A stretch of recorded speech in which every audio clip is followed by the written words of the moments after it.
मुझे सब ये समझ नहीं आ रहा है कि वाकया खुजदार में हुआ है और हम हिंदुस्तान को यहाँ पे डिस्कस कर रहे हैं। मुझे अपने इदारों को हम क्यों डिस्कस ना करें कि हमारे इदारे क्या कर रहे हैं। हमारे जो यहाँ पे फोर्सेस है बलूचिस्तान में, जिनको हमने इतने इख्तियारात दिए हैं, जो मुझे भी तलाशी कर सकता है, मेरे घर में भी बगैर पूछे घुस सकता है, हम उससे क्यों नहीं पूछते कि भाई आप क्या कर रहे हो वहाँ पे। ये हिंदुस्तान से तो ना कोई बम आता है मेरे ख्याल से, ना कोई बंदा आता है। बंदे तो हमारे वही के हैं। जिस तरह अभी ये रिसेंट वाक़यात गुजरे पाकिस्तान और हिंदुस्तान की लड़ाई का, जिसका हमने मजम्मत भी किया है, लेकिन किसी ने ये नहीं पूछा कि GHQ से 5 किलोमीटर चकलाला एयरबेस तक ये ड्रोन कैसे पहुंचा, ये धमाका कैसे हुआ। और अगर हमारे हदूद में ये यहाँ तक आ सकता है तो इसके लिए सर मुझे तो अफसोस है कि कम से कम इतनी बड़ी लड़ाई लड़ने के लिए जॉइंट सेशन होना चाहिए।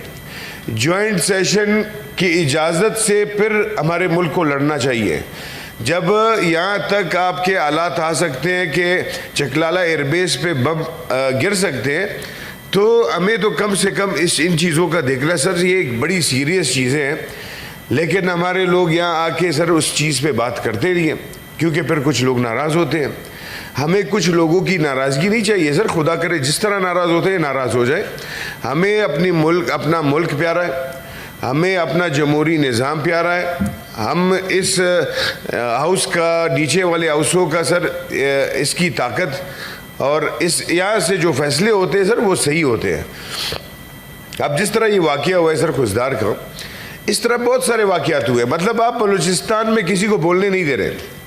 वहाँ पे अगर कोई भी बंदा अपनी बात करने के लिए आएगा, आप उसको बंद करते हो जेल में।